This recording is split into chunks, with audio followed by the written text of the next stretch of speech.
আলের নাম আপনারা শুনেছেন। বায়েজিদ বুস্তামি যখন ছোট্ট, এই ছোট্ট বায়েজিদকে তার মা ডেকে ডেকে নসিহত করছেন, বায়েজিদ তুমি আমার একমাত্র সন্তান, তুমি ছোট্ট থাকা অবস্থায় তোমার বাবা দুনিয়া থেকে বিদায়, আমি অত্যন্ত সযত্নে কষ্টে তোমাকে মানুষ করেছি, লালন পালন করেছি, এখন তোমার বয়স 6 বছরে উপনীত হয়েছে। ওরে সন্তান, তোমাকে নিয়ে আমি বড় আখিরাতের জন্য আশায় রয়েছি, আখিরাতের আশায় রয়েছি। তুমি আমার আখিরাতের ধন, তুমি আমার আখিরাতের সম্পদ। আমরা তো শুধু দুনিয়ার সম্পদ নিয়ে ব্যস্ত থাকি।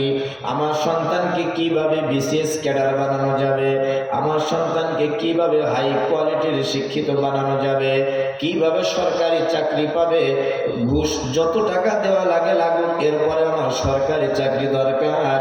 এইভাবে আমরা দুনিয়াকে কামাই করার জন্য আমরা শুধু দুনিয়ার পেছনে রয়েছি। বাবা হযরতে বায়েজিদ বুস্তামি রাহমাতুল্লাহি আলাইহির মা ছোট্ট বায়েজিদকে ডাক দিয়ে বলছেন, বায়েজিদ তুমি আমার আখিরাতের সম্পদ। দুনিয়াতে আমি তোমার কামাই খেতে চাই না, তোমাকে আমি দুনিয়ার সম্পদ বানাতেও চাই না, তোমাকে আমি আলেম বানাইতে চাই, তোমাকে আমি মাদ্রাসা পড়াতে চাই। এতে কি তোমার কোনো মতামত রয়েছে নাকি? বায়েজিদ বলে, মা আপনি যেহেতু আমাকে আলেম বানানোর জন্য নিয়ত করেছেন, আলহামদুলিল্লাহ আমি রাজি আছি। বায়েজিদের মা দেরি করে নেই, সঙ্গে সঙ্গে বায়েজিদের হাত ধরে নিয়ে মাদ্রাসায় চলে গিয়েছে। মাদ্রাসায় গিয়ে হুজুরকে ডাকতে বলে, হুজুর আমার বায়েজিদকে আমি দিয়ে গেলাম, মানুষের মতো মানুষ বানাইয়া আপনি আমার কাছে পাঠিয়ে দিন। হযরতে বায়েজিদ ছোট্ট বাচ্চা মাদ্রাসায় রয়ে গেল, মা চলে আসলো বাসায়। লম্বা চড়া আলোচনা বাবা আমি দীর্ঘায়ু করতে চাই না, সময় অত বেশি মনে হয় পাওয়া যাবে না, এরপর আমার সময়ের মধ্যে আমি আমার সংক্ষিপ্ত আলোচনাটা আপনাদেরকে বোঝানোর চেষ্টা করছি। হযরতে বায়েজিদ মাদ্রাসায় পড়ে কোরআন তেলাওয়াত করে, কোরআন তেলাওয়াত করতে করতে এক সময় হেফজ ধরে। 21 থেকে 22 পারা যখন মুখস্থ হয়ে যায়, মাঝখানে প্রায় 6 মাস সময় বায়েজিদের চলে যায়। বায়েজিদ এবার হুজুরকে ডাক দিয়ে বলে, ওস্তাদ জি আপনি যদি ছুটি দেন তাহলে আমি আমার মায়ের সঙ্গে একটু সাক্ষাৎ করে আসতে পারি। ওস্তাদ বলে, বায়েজিদ তুমি তো সাক্ষাৎ করতে যাবা,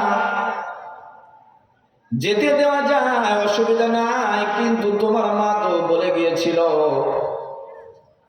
তোমাকে মানুষের মতো মানুষ বানায় এরপরে বাড়িতে পাঠানোর জন্য। ও বায়েজিদ আর কিছু সময় মাদ্রাসায় কি দেওয়া যায় না? বলে ঠিক আছে ওস্তাদজি, মাদ্রাসায় নিয়ে দিলাম।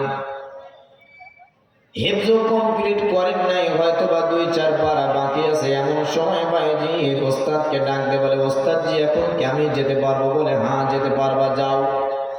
ছোট্ট বায়েজিদ মার সঙ্গে দেখা করতে বাসায় গিয়েছে। দূর থেকে মা দেখতে পাচ্ছে ছোট্ট বায়েজিদ আমার হেঁটে হেঁটে আসে, ঘরের দরজা লাগায় দিয়েছে। বায়েজিদ এবার বাড়িতে গিয়ে দরজা টাক টাক করে, মা দরজাখানা খুলে দাও। বায়েজিদের মা চোখের পানি আড়ালে ছেড়ে দিয়ে বায়েজিদকে ডাকতে বলে, তুমি কি আমার বায়েজিদ? বলে হ্যাঁ আমি তোমার বায়েজিদ।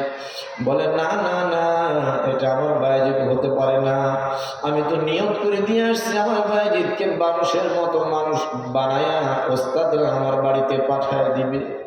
এত অল্প সময়ের মধ্যে আমার বায়েজিদ তো পূর্ণাঙ্গ মানুষ হতে পারে না, সুতরাং আমার বায়েজিদ যে হবে সে পূর্ণাঙ্গ আলেম হয়ে এরপরে আমার কুলে ফিরে আসবে। কেমন গার্জিয়ান ছিলেন বাবা!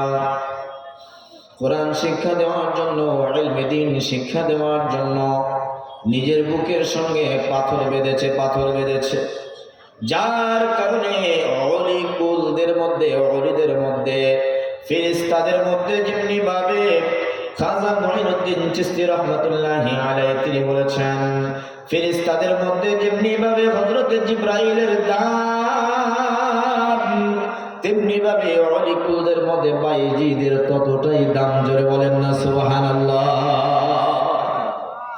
বাইজিদ আর দেরি করে নাই, চলে আসছে মাদ্রাসায়। এসে একদিন, 2 দিন, 3 দিন নয়, 1 বছর, 2 বছর, 3 বছর নয়, বরং 12টি বছর পর্যন্ত মাদ্রাসায় দিয়েছে। জোরে বলেন না আল্লাহু আকবার। আরো জোরে বলেন আল্লাহু আকবার। 12 বছর, 1-2 বছর নয়, 1 যুগ সময়, 12 বছর সময় যখন বাইজিদ দিয়েছে মাদ্রাসায়, বাইজিদ 12 বছর সময় দেওয়ার পর বাইজিদ এবার পূর্ণাঙ্গ একজন আলেম হয়। বাইজিদ এবার ওস্তাদকে ডাক দিয়ে বলেন, ওস্তাদজি আমি কি তাহলে এবার বাসায় যেতে পারি?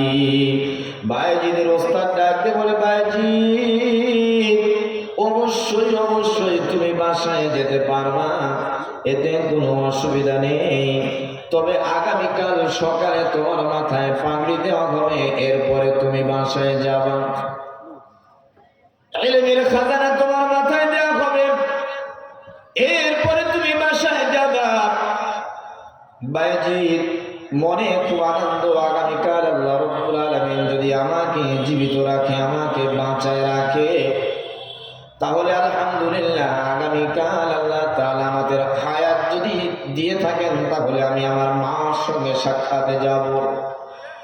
1 যুগ যাবৎ মাকে দেখি নাই, মার চেহারাটা দীর্ঘদিন যাবৎ দেখি নাই, মার কথা খুব মনে পড়ে। পরের দিন বাইজিদ যাবেন। রাত্রি বেলায় বাইজিদের ওস্তাদের কাছে আমার আপনার নবী সরকারে দো আলম জনাবে মুহাম্মদুর রাসূলুল্লাহ সাল্লাল্লাহু আলাইহি ওয়াসাল্লাম স্বপ্নের মধ্যে হাজির। কিছুই বলবেন না আপনারা, মানে কি বলবেন দিশা পাইতেছেন না।